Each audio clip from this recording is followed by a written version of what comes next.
बीते कुछ दिनों पहले आसमान से बारिश पहाड़ों पर आफत बनकर बरसी। कई ऐसी जगहें थी जहां पर बादल फटने से काफी तबाही मची है और यही सिलसिला मैदानी इलाकों में भी देखने को मिला जब नदियां उफान पर पहुंच गई। अब इसके साथ ही आपको बता दें कि उत्तर भारत में तो ये सब हो रहा था, लेकिन अब दक्षिण भारत में भी भारी मूसलाधार बारिश हो रही है, जिसकी वजह से सड़कें जो है वो पूरी तरीके से जलमग्न हो चुकी हैं। आखिर इसके पीछे का कारण क्या है कि पहले उत्तर भारत में झमाझम बारिश हुई, बादल फटे और अब जो दक्षिण भारत है वहां पर भी ऐसे हालात बने हुए हैं। इस पर आप तक सटीक जानकारी पहुंचाने की कोशिश करेंगे। हमारे साथ बात करने के लिए इस विषय पर भारतीय मौसम विज्ञान विभाग के वरिष्ठ साइंटिस्ट हैं डॉक्टर अखिल श्रीवास्तव मौजूद हैं।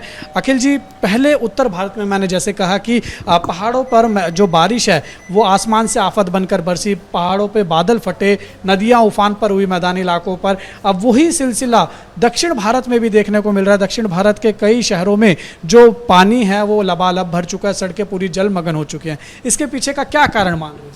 देखिए, जो ये मानसून का सीज़न होता है, इसमें अलग अलग सिनॉप्टिक सिस्टम्स जो हैं वो बनते हैं और उनकी वजह से जिस क्षेत्र में बन रहे होते हैं वहाँ पर अच्छी वर्षा देखने को मिलती है। उत्तर पश्चिम भारत की अगर बात करें तो वहाँ पर भी मानसून के जब एक्टिव फेज़ में था उस समय कुछ अपर साइक्लोन सर्कुलेशन यानी चक्रवाती परिसंचरण जो है वो फॉर्म हुए थे।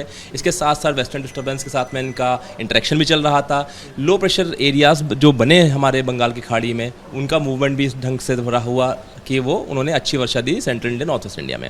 अभी जो आप एक सिचुएशन देख रहे हैं जहाँ तेलंगाना में भी डिस्ट्रिक्ट करीमनगर में जो एक्सट्रीमली हैवी रेनफॉल यानी अत्यधिक भारी वर्षा रिपोर्ट हुई है, सुबह करीब 25 सेंटीमीटर के करीब आइसोलेटेड प्लेस रिपोर्ट हुई है।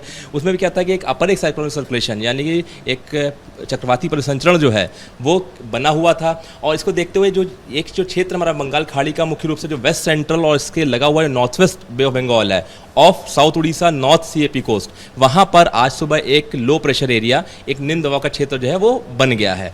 तो जब ऐसा कोई मानसून सिस्टम बनता है तो इसकी वजह से उस पर एरिया के जो भी इम्पैक्ट में आते हैं क्षेत्र, वहाँ पर अच्छी वर्षा देखने को मिलती है। अब जो सिस्टम है ये अगले 2 दिनों के दौरान जो है पश्चिम उत्तर पश्चिम दिशा में बढ़ेगा और ये दक्षिण उड़ीसा और दक्षिण छत्तीसगढ़ की डायरेक्शन में बढ़ सकता है।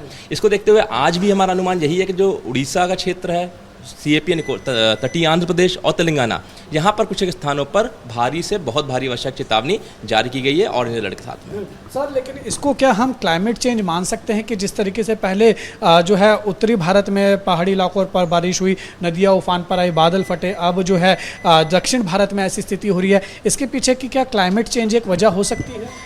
देखिए, ये कहना तो बहुत जल्दबाजी है क्लाइमेट चेंज, बट हम ये जरूर कह सकते हैं कि ये मानसूनल सिस्टम्स हैं। जब भी दक्षिण जो हमारा ये साउथ वेस्ट मानसून का जो आता है सीज़न, इस सीज़न में इस तरह के लो प्रेशर एरिया डेवलप होते हैं बे ऑफ बंगाल में, बंगाल खाड़ी में या अरेबियन सी में, अरब सागर में, और इनका मूवमेंट होता है लैंड एरिया में।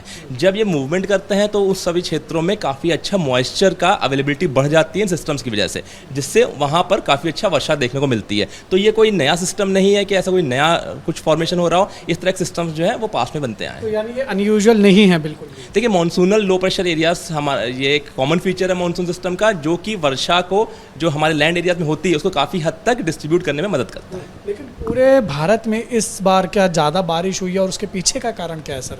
देखिए, इस बार जैसा कि हमने प्रेडिक्ट भी किया था, आईएमडी ने, मौसम विभाग की तरफ से प्रेडिक्शन भी हुआ था कि जो मानसून की वर्षा है इस बार पूरे सीजन की वो अबव नॉर्मल रेनफॉल एक्टिविटी होगी। इनफैक्ट जो सितंबर माह के लिए भी जो प्रेडिक्शन था वो यही था कि वो अबव नॉर्मल रेनफॉल एक्टिविटी हमें देखने को मिलेगी। जब हम अबव नॉर्मल रेनफॉल एक्टिविटी की बात करते हैं तो यानी कहीं पर इस तरह के जो अधिक वर्षा वाले जो इवेंट्स हैं वो जरूर देखने को मिलते हैं, जो हमें इस बार देखने को मिल रहे हैं। सर, अब अगले 2 दिन के लिए क्या कौन कौन से राज्य हैं जहां पर मौसम विभाग की तरफ से अलर्ट जारी किए गए और कौन कौन से अलर्ट? देखिए, मुख्य रूप से आप देखेंगे कि जो हमारा ये तेलंगाना का क्षेत्र है, तटीय आंध्र प्रदेश है, ये और जो है हम उड़ीसा क्षेत्र, यहाँ पर भारी से बहुत भारी वर्षा की चेतावनी जारी की गई है ऑरेंज अलर्ट के साथ में।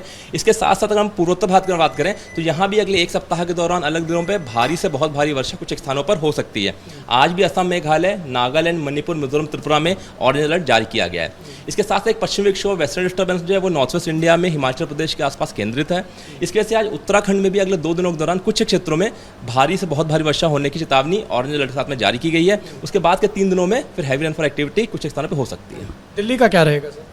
देखिए दिल्ली में अगले एक सप्ताह के दौरान हमारा अनुमान यही है कि पार्टली क्लाउडी स्काई कंडीशंस रह सकती हैं। इसके साथ साथ बहुत इंटेंस रेनफॉल करनी है, लेकिन हाँ 13 और 14 सितंबर को वेरी लाइट रेनफॉल एक्टिविटी हो सकती है। अधिकतम तापमान जो है करीब 33 से 35 डिग्री सेंटीग्रेड के आसपास रह सकते हैं। बहुत शुक्रिया हमारे साथ बात करने के लिए। तो आपने देखा ये थे हमारे साथ बात करने के लिए और खास जुड़े थे मौसम विभाग की तरफ से जानकारी देने के लिए मौसम विभाग के वरिष्ठ साइंटिस्ट डॉक्टर अखिल श्रीवास्तव, जिन्होंने हमें बताया कि जिस तरीके से अभी पूरे भारत में जिस बीते दिनों बारिश हुई, चाहे हम अगर उत्तरी भारत की बात करें, पश्चिमी हिमालय की बात करें या फिर हम बात करें दक्षिण भारत की, यहाँ पर जिस तरीके से बारिश हुई है ये पूरी तरीके से नॉर्मल बारिश जो है वो मौसम विभाग बता रहा है, इसको करार दे रहा है। मौसम विभाग ने का कहना है कि ये कोई भी किसी भी तरीके का जो है वो क्लाइमेट चेंज की वजह से नहीं हो रहा है।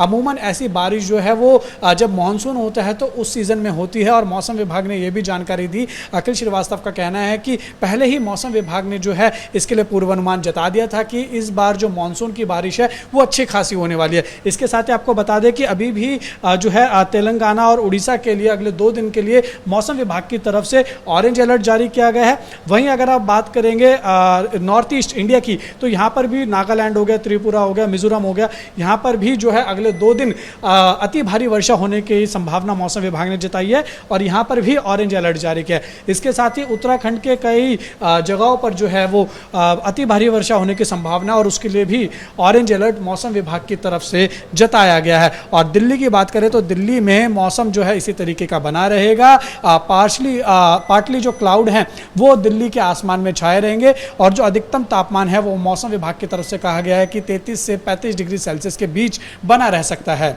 वीडियो जर्नलिस्ट अजीत चाकू के साथ उज्जवल कुमार, एबीपी न्यूज़, दिल्ली।